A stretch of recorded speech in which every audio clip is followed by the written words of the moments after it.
수학 역사에 존재하는 여러 난제 중에 가장 유명한 난제는 페르마의 마지막 정리라고 합니다. 350년 동안 수많은 수학자가 풀려고 노력했지만 잘 풀지 못했다고 하지요. 그런데 그 문제를 드디어 1993년 6월 23일 프린스턴 대학의 앤드루 존 와일스 교수가 풀었다고 합니다. 그의 어쩌면 평생이라고 할 수 있나요? 30년이 걸렸다고 하더라고요. 그런데 그 문제를 증명하고 난 뒤에 석 달이 지나서 스스로 오류가 있음을 시인했다고 이야기합니다. 문제를 이 페르마의 마지막 정리를 증명하고 보니 오류가 남아있더래요. 그래서 또다시 연구가 시작되었고 그로부터 1년이 지난 1994년 페르마의 마지막 정리를 증명해서 성공했다라고 이야기합니다. 우리 모두는 태어나면서 인생이라는 문제지를 가지고 살고 있습니다. 우리 각자마다 풀지 못하는 숙제인 문제를, 크고 작은 문제를 오늘 우리는 품고 있습니다. 자신에게 주어진 문제, 고유한 문제를 어쩌면 어렸을 때는 덧셈 뺄셈처럼 간단하게 쉽게 풀렸다면 점점 곱셈 나눗셈 방정식으로 어쩌면 우리가 성장한다고 하는 것, 점점 어려운 난제를 품고 사는 것 아닌가 생각해 봅니다. 수백 년 동안 풀지 못했던 수학의 난제처럼 이스라엘 민족에게서도 민족의 큰 난제가 있었습니다. 국가적 난제, 그것은 바로 블레셋이라고 하는 강대국이 그들을 끊임없이 괴롭혔기 때문입니다. 후기 청동기 문화 시대에 철기 무기로 무장한 막강한 군사력을 가진 블레셋이 끊임없이 이스라엘을 공격했기 때문입니다. 이스라엘보다 이미 100년 전 가나안 해변에 정착한 해양 민족의 후예로서 그들은 뛰어난 군사력을 가지고 있었고 그들은 인구 증가에 따른 영토 확장을 위해 이스라엘 서부 평야를 공격하기 시작해서 에벤에셀과 아벡을 공격하여 선제 공격하여 속수무책으로 당할 수밖에 없는 상황을 맞이하고 있었지요. 그래서 이스라엘은 제사장을 비롯한 언약궤까지 빼앗기는 치욕을 경험해야 했고 그 언약궤가 드디어 이제 돌아오는 이야기가 지난 시간입니다. 이런 국가적 위기 가운데 하나님께서 세우신 한 사람이 혜성처럼 등장합니다. 바로 사무엘입니다. 지난 시간에 사무엘은 아이 사무엘이라는 표현 속에 마치 어린 소년으로 비유되었지만 이제 20년이 지난 지금 어쩌면 사무엘은 30대 젊은 청년으로 제사장으로 선지자로 세움받아 그가 서 있는 것을 보게 됩니다. 이제 사무엘이 이 국가적 위기 상황 가운데 문제를 풀기 위한 해법을 오늘 본문 3절에서 제시하는데요. 오늘 본문 3절입니다. 사무엘이 말합니다. 만일 너희가 전심으로 여호와께 돌아오려거든 이방신들과 아스타롯을 너희 중에서 제거하고 너희 마음을 여호와께로 향하여 그만을 섬기라. 그리하면 해답입니다. 너희를 블레셋 사람의 손에서 건져내시리라. 여러분, 지금 이스라엘이 맡고 있는 적국은 누굽니까? 블레셋이라고 하는 강대국입니다. 여러분 보세요. 현실적인 문제는 눈에 보이는 적국입니다. 이스라엘을 공격하는 블레셋이라는 엄청난 강대국이라고요. 그러면 이 문제, 국가적 문제를 풀기 위해서는 그럼 어떻게 블레셋을 상대해야 될지, 어떻게 군사력을 준비하며 무기를 준비해야 될지에 대한 이야기를 하면서 그 해답을 제시하는 게 국가적 위기를 푸는 문제의 해답 아닌가요? 오늘 보세요.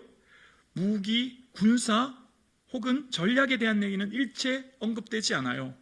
오늘 본문에 블레셋 사람에서 건져내기 위한 방법은 사무엘이 이스라엘에게 제시한 것은 하나님만 섬기라라는 것입니다.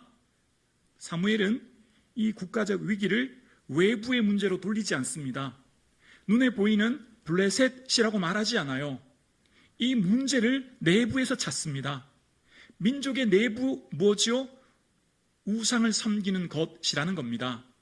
하나님만 섬기지 못했던 것의 원인을 찾고 그 문제의 중심에는 이스라엘 백성으로서의 정체성을 잃어버린 채 그들이 정착한 가나안 땅의 문화와 가치에 동화되어 그들을 따라갔던 삶에서 돌아올 것을 지금 본문은 이야기하는 겁니다.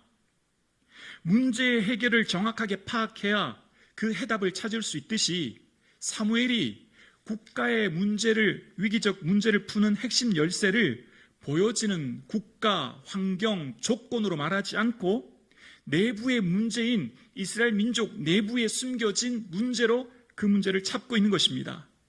이스라엘이 깨닫지 못하고 알지 못했던 것 무엇입니까? 그들이 가나안에 동화되어 물들어 살았던 겁니다. 가나안의 방식과 가치, 그들의 삶의 모습을 쫓아 살았던 삶이죠. 왜 그렇게 되었을까요? 왜 이스라엘 백성들이 가나안의 문화에 동화되어 살 수밖에 없었을까요?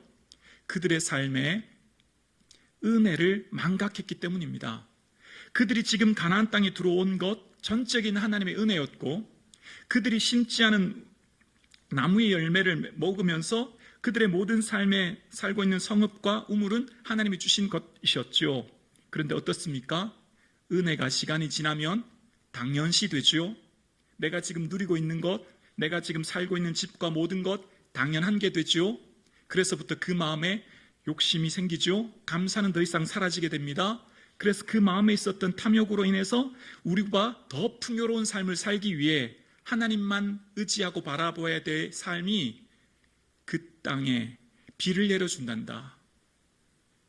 농사를 짓고 농사가 잘 되기 위해서는 비가 너무 중요한데 풍요의 신 바알을 섬겨야만 비를 내려준다고 해라고 하는 가난한 사람들의 이야기를 듣고 그들이 풍요와 전쟁의 신인 바알을 섬기기 시작합니다. 더 풍요로운 삶을 살기 위해 하나님 플러스 바알이 되는 겁니다. 하나님만이 아니라 말입니다. 그래서 그들 삶 가운데 하나님께서 가나안 땅 들어가기 전에 염려하면서 모세를 통해서 신명기에 하셨던 말씀이 있거든요. 얘들아, 너희가 가나안 땅 들어가면 잊지 마. 심지 않은 우물을 마시고 건축하지 않은 성읍을 살고 감람나무로 열매로 배불리 먹을 때 여호와를 잊지 말아라. 주님만을 섬겨라 얘기했거든요. 그런데 그 염려가 현실로 되었고, 그래서 그런 사사시대에 지금 이 문제의 원인이 사사기 2장에 보면 여호와께서 노략자의 손에 넘겨주사 여호와의 손이 그들에게 재앙을 내리셨다라는 표현 속에 지금 이 재앙의 원인은 블레셋이 아니고요, 여호와의 손이 블레셋을 통해 그들을 돌아오게 하기 위한 하나님의 방법이었습니다. 원인을 정확하게 살펴야 해답을 찾을 수 있듯이 눈에 보이는 피상적인 블레셋이 아니고요, 블레셋을 통하여서 하나님이 그들을 돌아오게끔 하시는 하나님의 방법이었죠. 그 방법을 사무엘은 정확하게 보고 있었어요. 그래서 이스라엘 백성들의 내면에 숨은 우상들, 이스라엘 내면에 숨은 세상의 방식과 가치관들, 그래서 돌아오도록 이야기하는 거죠. 그래서 그만 섬기도록 이야기하는 겁니다. 이스라엘의 은혜를 망각하면 감사가 사라집니다. 여러분, 이스라엘 백성들의 삶에 이제 이후부터 끊임없이 외세 침입과 어려움을 당하게 되는데요. 그 원인이 뭘까요? 그 근거는 은혜를 망각했기 때문이고요. 은혜를 잊어버리면 입술에서 감사가 사라집니다. 그래서 잘 보세요. 사사시대를 지나 열왕기를 지나 이스라엘 백성들의 국가가 어떻게 되죠? 아수르와 바벨론에 의해 나라가 사라집니다. 자, 그러면 다시 한번 생각해 볼게요. 감사는 생명과 같은 거예요. 감사는 국가의 존립을 좌우하는 존재 근거가 되는 겁니다. 감사가 그들의 삶에 너무너무 중요한 그들의 삶의 생명 같은 거예요. 그래서 그들의 삶 가운데 감사는 하나님께서 주신 너무너무 소중한 요소인 거죠. 이스라엘 백성들이 그들의 삶 가운데 감사를 상실했을 때 먼저 하나님과의 관계가 단절되었고, 하나님과의 관계가 단절되었을 때 두 번째, 감사를 잃어버렸더니 소유의 상실이 생깁니다. 그들이 살고 있는 땅, 가나안 땅 잃어버려요. 바벨론 포로로 끌려갑니다. 세 번째, 감사를 잃어버리면 인생의 방황이 시작됩니다. 그들은 바벨론 포로로부터 방황의 70년이 살게 되죠. 감사는 우리의 삶에 너무너무 중요하다는 것을 알게 돼요. 감사 없는 인생은 무너집니다. 감사 없는 가정은 무너집니다.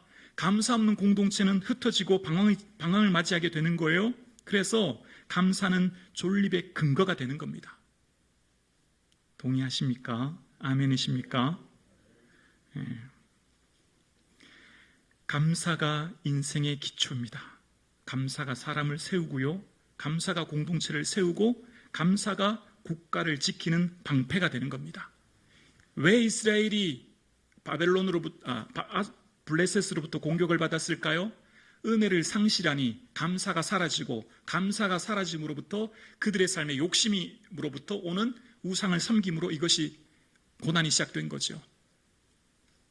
그래서 감사를 회복하면 삶의 회복이 일어납니다. 감사의 회복은 관계의 회복이 일어나고요. 기쁨의 회복이 일어나고요. 삶의 회복이 일어납니다. 그래서 인생의 많은 문제들은, 대다수 문제들은 감사의 회복으로부터 시작되는 거예요. 아멘이시죠? 감사가 회복되는 공동체 되기를 주의 이름으로 축원합니다. 성북중앙 공동체의 일상의 작고 사소한 일들 다 은혜입니다. 왜죠? 내 생명이 하나님께로부터 받은 것이고 내가 오늘 눈을 뜨는 것, 내가 걸어가는 모든 순간, 내 숨 쉬는 것 전적인 주님의 은혜인 줄로 믿습니다. 주님 감사합니다. 고맙습니다. 내 거 아무것도 없고 거저 받은 은혜의 삶을 살고 있는 거지요. 그래서 이스라엘 백성들에게 하나님께서는 350년 전에 가나안 땅 들어갈 때, 얘들아 너희들 가나안 땅 들어가면 먹고 배불러 살찌면 다른 신을 섬기게 될 거야. 그래서 이 율법책을 가져다가 언약궤 가운데 두어. 그리고 말씀하셨고, 이스라엘의 지도자로 세움받은 여호수아에게는 다른 것 부탁하지 않으셨고 딱 한 가지만 부탁하셨어요. 율법책을 가져다가 주야로 내 입에서 떠나지 말게 하고 주야로 그것을 묵상해라. 말씀을 끊임없이 읽고 묵상해라. 그 말씀 속에 너의 정체성을 발견할 거야. 말씀 속에 너의 인생의 방향을 발견하게 될 거야. 말씀 속에 너의 삶의 의미를 발견하게 될 거야. 말씀 잃어버리면 너의 삶의 모든 것 잃어버릴 거야 라는 겁니다.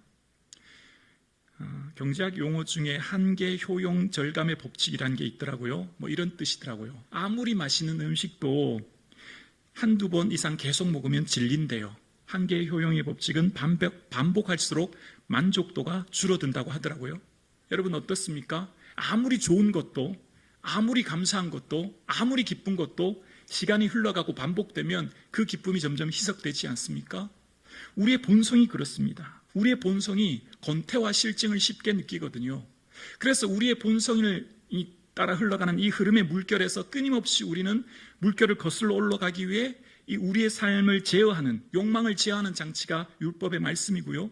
말씀을 통해 끊임없이 우리의 삶을 되돌아봐야 되는 것이죠. 그래서 그들의 삶 가운데 하나님만 섬기라고 했던 그들의 사무엘의 고백처럼 이스라엘이 바알과 아스타라스를 그들에게서 제거하고 하나님만 섬깁니다. 제거하다라는 원뜻은 떠나다는 의미인데요. 그들이 가나안 문화의 흐름에 동조되어 그들과 같은 걸음을 살던 삶의 방향을 떠나 이제 하나님으로 돌이키는 삶을 살게 되는 것이죠. 여러분, 우리 시대에 두 가지 흐름의 물결이 있다고 생각합니다. 제가 생각하는 이 시대의 흐름의 두 가지 물결은, 이 시대는 분노 사회라고 생각합니다. 여러분, 매스컴을 보십시오. 우리가 만나는 신문이나 인터넷을 보십시오. 넘쳐나는 분노들, 우리를 끊임없이 자극하지 않습니까? 또 하나가 있다면 그것은 바로 쾌락 사회라고 생각합니다. 끊임없는 쾌락이 우리를 자극하고 우리가 거기에 노출되어 유혹에 빠지기 쉬운 사회를 우리가 살고 있죠. 그래서 이런 시대의 흐름, 이런 시대의 정신 속에서 그리스도인으로서 산다는 것 정말 어렵고 힘든 일이라 생각합니다. 왜냐하면 이런 시대에 물들지 않기 위해 끊임없이 우리는 물결을 거슬러 올라가야만 하거든요. 2차 세계대전 당시에 600만의 사상자가 생겼었죠. 그때 헝가리 출신의 유대인들 43만 7천 명을 살해한 사람이 있던데요. 그 사람이 바로 아돌프 아이만이라는 사람이더라고요. 여러분, 한 사람이 40명 이상 죽이는 것도 어려운데 그의 결정으로 인해 죽은 사람이 43만 명이 넘는다라고 이야기합니다. 엄청난 숫자 아닙니까? 그래서 1961년 아르헨티나에 숨어있던 그를 이스라엘 정보기관 모사드가 검거해서 15가지 범죄 혐의로 재판에 기소되어서 재판을 받게 됐는데요. 그래서 그 아이만이라고 하는 아돌프 아이만이라는 사람들이 다 생각했습니다. 저 사람이 사이코 아닌가? 혹은 저 사람은 살인마가 틀림없다. 이제 그렇게 생각했다는 거예요. 그래서 6명 이상의 정신과 의사들이 그의 정신 상태를 진찰하고 감정했다는 겁니다. 그런데 이 아이만이라는 사람은 사이코패스도 아니고요. 그가 말하는데 특별한 거짓말도 하지 않고요. 아주 극히 평범한 사람이었다는 겁니다. 그래서 철학자 한나 아렌트는 그의 책 예루살렘 아이만에서 악의 평범성을 이야기합니다. 악의 평범성이란 평범한 사람이 스스로 악을 저지른다라는 의미가 있는데요. 평범한 사람도 자각하지 않으면 거대한 흐름의 물결에 떠내려 간다는 것이죠. 아이만이 어떻게 그렇게 학살에 대해서 동조하고 같이 할 수 있었을까? 사람들이 생각하죠. 어떻게 그는 그런 일을 할 수 있을까? 자료를 보면 학살이라는 단어 대신에 최종 해결책이라고 하면서 그들만의 암호화된 단어를 쓰면서 그 일을 했다고 합니다. 그리고 각 파트마다 담당자가 있어서 그 다음 단계는 모르게 해서 그냥 자기 일에만 열심히 하게 했다고 해요. 그런데 그 근본적인 문제가 뭔가에 대해서 한나 아렌트라고 하는 학자는 이렇게 얘기합니다. 왜 아돌프 아이만은 43만 7천 명을 죽였을까? 그 중심에는 생각의 무능이라고 이야기합니다. 상대 입장에 대해서 생각하기를 멈췄기 때문이라는 겁니다. 그러니까 지금 수많은 사람들이 죽어가고 있는 상황인데도 어떻게 자기도 모르게 이 악을 저지를 수 있었을까요? 생각하기를 멈췄다는 겁니다. 내가 지금 하고 있는 일이 정당한 일인가에 대해서 성찰하고 생각하여 반문하여서 끊임없이 자기 자신을 돌아보지 못했기 때문이라고 이야기합니다. 질문은 우리의 삶의 패러다임을 전환시켜 주죠. 생각을 바꾸게 합니다. 여러분, 남들이 하니까 남들처럼이라고 하는 이 세대를 살고 있는 우리는 끊임없이 질문해야 됩니다. 내가 지금 무엇을 위해 살고 있는지, 내 인생에 지금 뭘 위해 이렇게 애쓰고 있는지, 나는 누구를 위해 살고 있는지. 김부기 목사는 끊임없이 김부기 목사에게 질문해야 됩니다. 뭘 위해 목회하는지, 내가 목회하는 이유가 뭔지. 여러분 스스로에게도 끊임없이 물어보셔야 합니다. 여러분이 봉사하는 이유가 무엇인지, 여러분이 섬기는 이유가 무엇인지 끊임없이 질문함으로 내가 지금 살아가고 있는 삶의 방향이 맞는지를 살펴야 합니다. 마치 예수님이 너희는 나를 누구라 하느냐 질문하셨던 것처럼 사람들이 아는 거 말고요, 내 자신의 고백, 그래야 예수님이 누군지 알아야만, 예수를 누군지 알아야 하는 정확한 고백이 있어야만 어떻게 될까요? 내 자신이 누군지 알게 되거든요. 예수를 누구라 하느냐는 말은 바꿔 말하면 너희 자신을 누구라 하느냐는 말로 생각해 볼 수 있는 거지요. 우리가 살고 있는 이 시대의 끊임없는 시대 정신 속에 살고 있는 우리는 나도 모르게 세상 사람들의 방식과 그 가치관과 삶의 모습을 따라 살면서 무늬만 그리스도인으로 살 위험이 너무너무 많습니다. 우리의 신앙생활이 내 유익과 만족만을 위한 삶으로 살기 위한 위험성이 너무너무 많거든요. 오늘 함께 예배드리시는 사랑하는 성도님, 내가 누구인지에 대한 분명한 그리스도인으로서의 정체성, 그리고 나의 삶의 목적과 비전이 영원한 하나님 나라임을 바라보는 이 시간 되기를 주님의 이름으로 축원합니다. 그래서 사무엘은 모든 이스라엘을 미스바에 모이게 하고 하나님께 기도합니다. 예루살렘에서 13km 떨어진 미스바에서 온 백성들, 어린 아이부터 저 나이 많은 할아버지 할머니까지 모든 사람들이 모여서 함께 기도하는 거죠. 함께 모여서 하나님의 은혜를 구하는 것입니다. 인생의 회복이 어떻게 시작되는가를 본문이 이야기합니다. 하나님의 손에 달렸음을, 모든 것이 하나님의 손 안에 있음을 고백하고 하나님께 나아오는 것, 모든 백성이 한 마음 한 뜻이 되어 주의 도우심을 구하는 것. 그렇게 주님의 은혜를 구했던 이스라엘 백성들은 우리가 범죄하였습니다 라고 고백하게 됐고, 그 회개, 슈브라고 하는 되돌아섬이라고 하는 것은 인생의 방향이 자기 자신과 세상의 가치를 쫓던 방황에서 하나님께로 돌아와 하나님의 은혜를 구하는 하나님과의 관계의 회복이 일어나므로 그들의 인생의 새로움을 경험하게 되죠. 그리고 그들이 모여서 미스바에서 모였다고 하는 것을 블레셋 사람들이 듣고 이스라엘이 자신들을 향해 공격할 계획을 세운다고 생각한 블레셋이 공격하게 됩니다. 이런 위기 상황 가운데 이스라엘이 두려워졌습니다. 그런데 그 해결책은 전혀 달라졌습니다. 그 블레셋의 공격 앞에서 우리를 위해 부르짖어 블레셋 사람의 손에서 구원하도록 구하는 이스라엘 백성들을 통해 이스라엘 백성들의 문제 해결을 어떻게 될지 그들도 알게 되었음을 알게 됐죠. 그러면서 이제 이 위기 상황 가운데 사무엘이 구체적으로 뭘 했는지 9절에 보면 이런 내용이 나와요.